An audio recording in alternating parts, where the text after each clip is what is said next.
நண்பர்களே வணக்கம். நான் உங்கள் சக்கரவர்த்தி. இந்த வீடியோவில் நம்ம எதை பற்றி பார்க்க போகிறோன்னு பார்த்தீங்கன்னா, வீட்டுக்குள்ளே பட்டி பார்க்காம பெயிண்டிங் எப்படி பண்ணலான்றத அந்த வீடியோவில் சொல்ல போகிறோம், காட்ட போகிறோம். வீடியோ பார்க்கறதுக்கு முன்னாடி நம்ம சேனலை சப்ஸ்கிரைப் பண்ணலாம், சப்ஸ்கிரைப் பண்ணிடுங்க. அப்போ தான் இந்த மாதிரியான பயனுள்ள வீடியோக்கள் தொடர்ந்து உங்களுக்கு கஷ்டம் இருக்கும். நண்பர்களே பாருங்கள், இந்த மாதிரி வீட்டுக்குள்ளே பட்டி பார்க்காம பெயிண்டிங் பண்ணுறதுக்கு ஃபஸ்ட் என்ன செய்யணும்னு பார்த்தோன்னா, இந்த மாதிரி நல்லா சுரண்டி டெஸ்ட் எல்லாம் கீழே தள்ளிடணும். எவ்வளோ சுரண்டி எடுத்துருக்கோம் பாருங்கள். அதாவது பாஞ்சு போட்டு தான் இந்த மாதிரி டெஸ்ட்டு அதாவது இந்த எம்ஸ்டாண்ட் அல்லது மணல்லே பூச்சி இருக்கும் போதில் அந்த பூச்சியில் இருக்கிற அந்த ரஃப் மண்ணுலாம் பார்த்தோன்னா நம்ம பட்டி தடை வச்சு சுரண்டும் போதில் இந்த மாதிரி கீழே கொட்டும். அதன் பிறகு சுரண்டிட்டு நல்லா பெருகிட்டு ஒரு கோட்டிங் பார்த்தோன்னா ஃபுல்லாகவே ப்ரைமர் அப்ளை பண்ணிடலாம். சீலிங்க்கு பார்த்தோன்னா சீலிங் ஒயிட் இருந்தால் நீங்கள் அதுக்கு மேலே 2 கோட்டிங் போட்டுடலாம். அல்லது பார்த்தோன்னா நீங்கள் ப்ரைமர்லேயே ஃபினிஷிங் பண்ணுற மாதிரி இருந்தால் ப்ரைமரி நல்லா ஒயிட்டாக பிரைட்டாக இருந்தால் அதுவே நீங்கள் சீலிங் 2 கோட்டிங் போட்டு 2 கோட்டிங் போட்டும் ஃபினிஷிங் சரியாக தெரியல, அங்கங்கே பிட்டாக பிளாக் தெரியுதுன்னு நினச்சிங்கன்னா இன்னொரு கோட்டிங் போட்டு நீங்கள் ஃபினிஷிங் பண்ணிக்கலாம். வால்ஸுக்கெலாம் பார்த்தீங்கன்னா ஒரு கோடு இது மாதிரி ப்ரைமர் அப்ளை பண்ணிவிட்டு அதுக்கு மேலே பார்த்தீங்கன்னா 2 கோட்டிங் கலர் பண்ணிங்கன்னா ஒர்க் வீட்டுக்குள்ளே முடிஞ்சிடும்.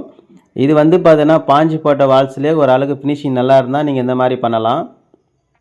அதுவே பாஞ்சு போட்ட வால்ஸில் அதாவது பிளாஸ்டிக் பண்ண வீட்டுக்குள்ளே பார்த்தீங்கன்னா பெயிண்டிங் பண்ணும்போதில் ரொம்பமாக சொரப்பாக இருந்தால் நீங்கள் பார்த்தீங்கன்னா ஒயிட் சிமெண்ட்டோ அல்லது சுண்ணாம்போ பார்த்தீங்கன்னா ஒரு கோட்டிங் பார்த்தீங்கன்னா ஃபுல்லாகவே அப்ளை பண்ணிவிட்டு அதுக்கு மேலே பார்த்தீங்கன்னா இந்த மாதிரி ப்ரைமர் அடித்து அதுக்கு மேலே 2 கோட்டிங் பார்த்தீங்கன்னா கலர் பண்ணால் உங்களுக்கு ஃபினிஷிங் நல்லாயிருக்கும்.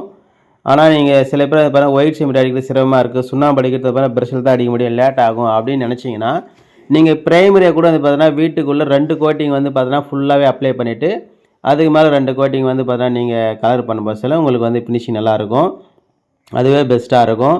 அதுக்கு மேலேயும் சொரப்பாக இருக்குதுன்னு நீங்கள் நினச்சிங்கன்னா நீங்கள் சில ஆண்டுகளுக்கு பிறகு மீண்டும் ரீபெயிண்டிங் பண்ணுறீங்களே அப்போல்லாம் பார்த்தீங்கன்னா அது ஆட்டோமேட்டிக்காக பார்த்தீங்கன்னா அது நைஸ் வந்துடும்.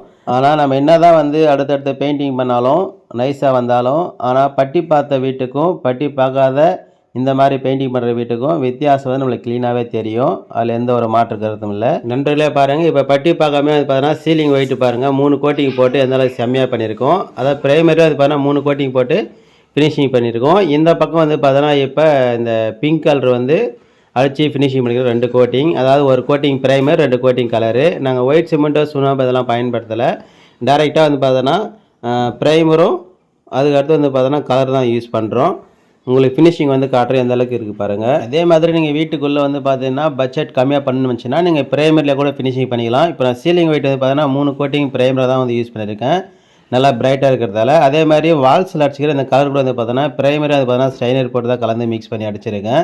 இந்த மாதிரி நீங்கள் பட்ஜெட் கம்மியாக பண்ணாலும் பண்ணிக்கலாம். இல்லை நீங்கள் ரெடிமேடாக பார்த்தீங்கன்னா எமர்ஷன் வாங்கி அடித்தாலும் அடிக்கலாம், உங்கள் வசதிக்கு தகுந்த மாதிரி. இப்போ பாருங்கள் எந்த அளவுக்கு ஃபினிஷிங் இருக்குது பாருங்கள். இது பட்டி பார்க்காத வீடு தான். அதாவது நிறைய பேர் பார்த்தீங்கன்னா பட்டி பார்க்காம பெயிண்டிங் பண்ணலான்னு சொல்லிவிட்டு அவங்க ஒரு பிடிவாதமாக இருப்பாங்க. அவங்களுக்கான வழிகாட்டுதல் தான் இது.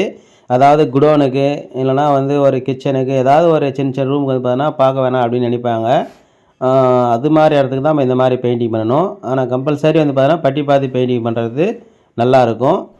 அதே மாதிரி பார்த்தீங்கன்னா பாஞ்சு போடாமல் அந்த கொலுரோ அல்லது குருமெல்லாம் பார்த்தீங்கன்னா ஓட்டி கொஞ்சம் நைஸாக பண்ணி வச்சுருப்பாங்க. அந்த மாதிரி வீட்டுக்கெல்லாம் பார்த்தீங்கன்னா ஒயிட் சிமெண்ட்டோ சுண்ணாம்பு அடிக்கணும்னு அவசியம் கிடையாது. நாங்கள் இப்போ யூஸ் பண்ணுற மாதிரி நீங்கள் டேரெக்டாக ஒரு கோட்டு ப்ரைமர் 2 கோட்டிங் கலர் அடித்தாவே அதுவே நல்லாயிருக்கும். இப்போ நாங்கள் பார்த்தீங்கன்னா பாஞ்சு போட்ட வீட்டுக்கே பார்த்தீங்கன்னா ப்ரைமர் 1 கோட்டிங் 2 கோட்டிங் கலர் தான் பண்ணுறோம். நல்லா இருக்குது. என்ன ஒன்று பிளாஸ்டிங் பண்ணுறவங்க பார்த்தீங்கன்னா அந்த பூச்சி வேலையில் நல்லா மட்டமாக அழகாக பூசியிருந்தால் பிரச்சனை கிடையாது. கொஞ்சம் மேடு பள்ளமாக அங்கங்கே பூசி இருந்தாலோ டேமேஜ் இருந்தாலோ பார்க்கறதுக்கு அசிங்கமாக தெரியும். நண்பர்களே, இந்த மாதிரி பெயிண்டிங் சம்மந்தமான தகவல் தெரிஞ்சுக்க நம்ம சேனலை சப்ஸ்கிரைப் பண்ணுங்கள், ஃபாலோ பண்ணுங்கள். இந்த தகவல் பிடிச்சிருந்தால் லைக் பண்ணுங்கள், ஷேர் பண்ணுங்கள், கமெண்ட் பண்ணுங்கள். தேங்க்யூ ஃபார் வாட்சிங்.